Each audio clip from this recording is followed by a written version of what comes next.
السلام عليكم ورحمة الله تعالى وبركاته. المهم خوتنا جيناكم فيديو جديد.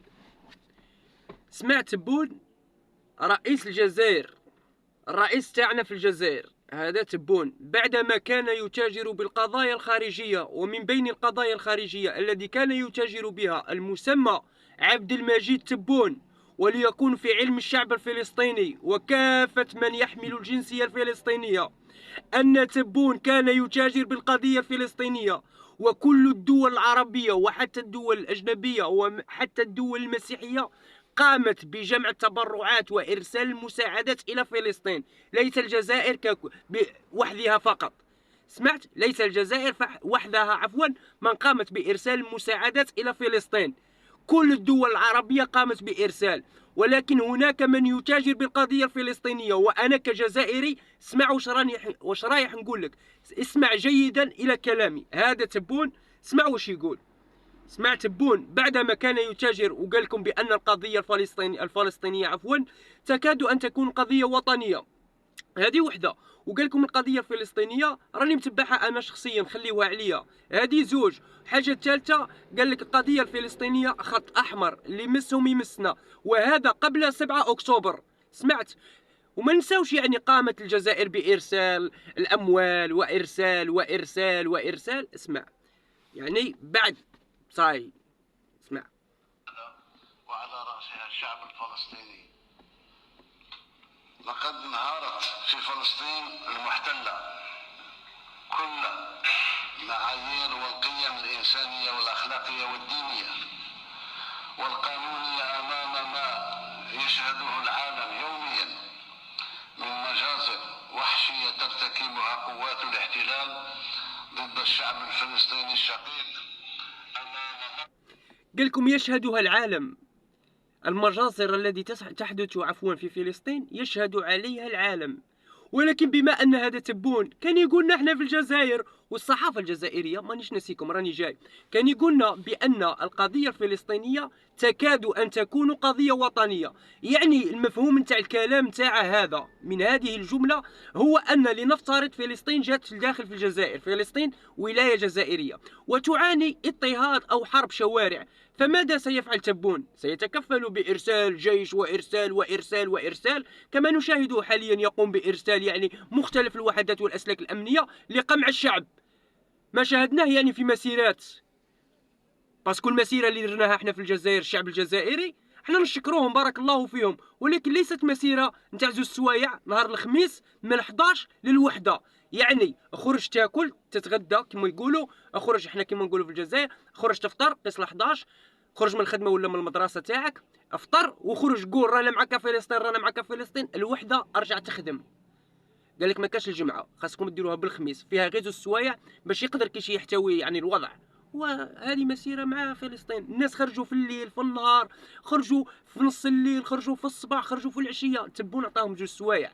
هذا اللي يقول لكم نحن لسنا مطبعين، نحن لسنا مع اسرائيل، نحن مع القضيه الفلسطينيه.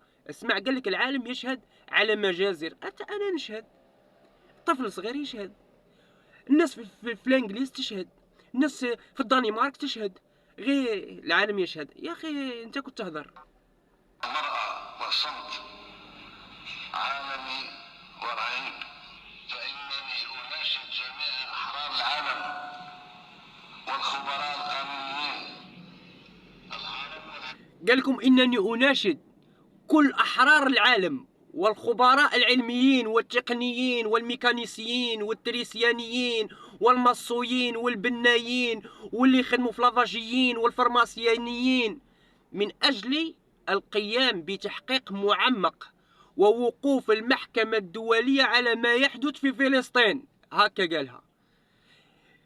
انا كنت نستناه كمواطن غادي يقول سوف نقوم بارسال جيش، كما كان يقول احمد عطاف على في ليبيا. كان يقول لهم احمد عطاف اللي هو وزير الخارجيه اللي خرج العمر نتاعه ان شاء الله، كان يقول لهم سوف نقوم بالدخول الى ليبيا من اجل السلام، وسوف نقوم بابرام اتفاقيات مع حفتر، وهذا لعوده الطمانينه الى الشعب الليبي. يعني قال لهم بان الجزائر عندها الحق التدخل عسكريا في ليبيا. سمعت. اما الناس اللي يقول لك اودي لا غالب الحدود مسدوده علينا والحدود مغلوقه وما عندناش كيفاش نروحوا، ما نتوما راني جايكم داكور، حتى نتوما راني جايكم بالواحد اليوم. المهم تبون اليوم يناشد، قال لك العالم رانا نناشد العالم، هو راه يقول ماشي انا قلتها، هو قالها لكم، اننا نناشد الخبراء التقنيين والفلاحين والمصويين والفرماسيانيين والميكانيسيانيين والتريسيانيين، كاع راه يناشدهم تبون باش يقوموا بتحقيق، فهمت، لكي يقوموا بتحقيق. هذه واحده. يعني وين راه اللي كنت تتاجر بالقضيه تاع فلسطين وتتاجر بشهداء وتتاجر بدم المسلمين، سمعت، ديها غير في بلادك. سمعت. اليوم الشعب الجزائري يشرب الماء من حنفيات تعود الى الزيغو. الزيغو هو قنوات الصرف الصحي. المواطن الجزائري اليوم في بلديه بوقره اللي في ولايه البليده، هو نوريك الفيديو كيف فتح الروبيني الماء تاع الزيغو، قنوات الصرف الصحي تخرج لك في الحنفيه. وبعض البلديات لا داعي باش نذكرها لك، راني غادي نوريها لك حتى هي كيف فتح الروبيني وجبد كيما هكا من البيدو تاع الماء، ستادير من السطل كيجبد هكا التراب. يعني حتى التحليه تاع الماء تاعك اللي كتبت عليهم وقلت لهم عليها ما كايناش. سمعت.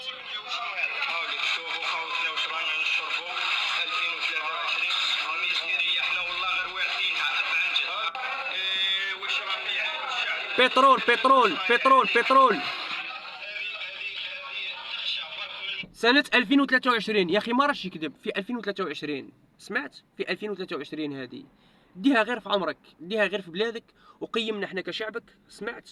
وخدم بلادك. اما تاع فلسطين ساعة علينا صاي، العالم كلش عرف هذه الحكايه تاع فلسطين، توجور الكذوب توجور الكذوب، بزاف تبون بزاف سي كذبون كيما يقولوا. سمعت ولا لا؟ لا خطينا من فلسطين وتلها في عمرك. وكيما نقول شوف الشعب خصه العدس وخصه اللوبيا وخصه الزيت وخصه السميد وخصه الماء. الماء اللي هو كيما يقول لك وجعلنا من الماء كل شيء حي. سمعت ولا ما سمعتش؟ ربي خلق الماء اساسي ضروري في الحياه، حنا ما عندناش الماء في الجزائر، ما عندناش الماء، لا يوجد ماء في الجزائر، فكيف نساعد الدول الاخرى؟ سمعت. هذيك المساعدات اللي راك ترسلها لفلسطين يوما ما سوف تقوم فلسطين وعلى راسهم هذه المعارضه وكاع غادي يجمعوا هذيك المساعدات تاعك وهما يزيطوها لك، يقول لك يا تبون هاهم المساعدات هادو، اعطيهم الولايات كذا، الولايات كذا راه خاصهم الماء داكور. اما باش نزيدك حكايه اخرى تاع الصحافه كي قلت لك، ويقول لك لا ما عندناش الحدود والحدود راه مغلوقه علينا وما عندناش كيفاش نفوتوا. سمعت ولا ما سمعتش؟ الحوثيين ما راهم يضربوا، شوف اعطيني المسافه اللي يضربوا منها. سمعت. اعطيني المسافه اللي يضربوا منها الحوثيين واعطيني المسافه تاع الجزائر. وكي يقول لك تشوف واحد في السوشيال ميديا هكا وفي المواقع وكاع ويقول لك يا ودي رانا معاك رانا معاك رانا معاك رانا معاك فلسطين، من الجزائر لمصر تنقام عليك ب6 ملايين. سمعت. 6 ملايين. ومن الجزائر للاردن ب6 ملايين. سمعت ولا ما سمعتش؟ 6 ملايين دينار.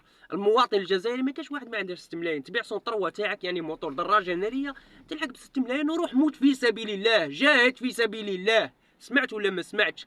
سمعت ولا؟ روح جاهد وموت في سبيل الله، ما تبقوش تكذبوا على رواحكم وكاع. سمعت. ما تبقوش تجروا بعباد الله. سمعت. الناس فلسطين قادره بنفسها. سمعت. لا تحتاج الى اي واحد منا. سمعت. فلسطين لا تحتاج الى اي واحد منا، نحن كبسطاء ولا حول ولا قوه الا بالله العلي العظيم. سمعت. نحن نعاونهم بالدعاء، بصح باش تبقى دير لي عليهم روبورتاجات وتخرج انت كرئيس دوله وتحكي لي على فلسطين، خلاص راه خرج. حتى اللي كنتوا تقولوا يا ودي ابو عبيده ابو عبيده يا ودي ابو عبيده وخرج وقال لك يا ودي الله يهديكم، قال لكم الله يهديكم رانا وحدنا في لابيست. سمعت ولا ما سمعتش؟ رانا وحدنا في لابيست الشريف. يعني لا داعي للكذب والافتراء والبلبله هذه تاعكم بلا بلا بلا بلا بلا بلا. سمعت. والصحافه تاعنا تاع الجزائر يعني لا داعي لتكبير وتضخيم الامر. وقام رئيس الجمهوريه وكذا وكذا. سمعت. لا داعي لقام السيد رئيس الجمهوريه الجزائريه الديمقراطيه الشعبيه المسمى عبد المجيد تبون برئاسه مجلس برلماني وكذا وقال قولوا زوج كلمات خلاص. تبون قام بجلسه من اجل فلسطين. انا نخرج نعاود نجاوبك نقول لك هذه جلسه تاع كذوب. سمعت. هذه جلسه تاع كذوب. تبون لو كان باستطاعته او بقدرته مساعده فلسطين لما كان اتحد على الاقل مع جيرانه، على الاقل كان يتحد غير مع الجيران تاعه. هو هذا تبون، هو التبون هذا كعربي كمسلم، هذا داير فتن وحقد وكراهيه وحسد وخل ويدعم في الارهاب والانفصاليين. انا غادي ندعم فلسطين باي يعني درجه رايح تدعمهم، يعني انت باي درجه. حنا لو كان رانا في حرب في الجزائر انت الاول تهرب لفرنسا تقول لي سوف ندعم. سمعت 35 سنه وانت في الوزاره، واش درت الجزائر؟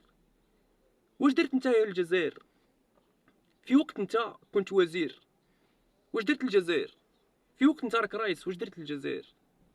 ما درت والو. سمعت؟ ما تبقاش تجرب القضيه الفلسطينيه وتقولها راني معاك باش تربح استعطاف الشعب الجزائري. هذه حبسها كيتيها خلاص. السلام عليكم ورحمه الله تعالى وبركاته.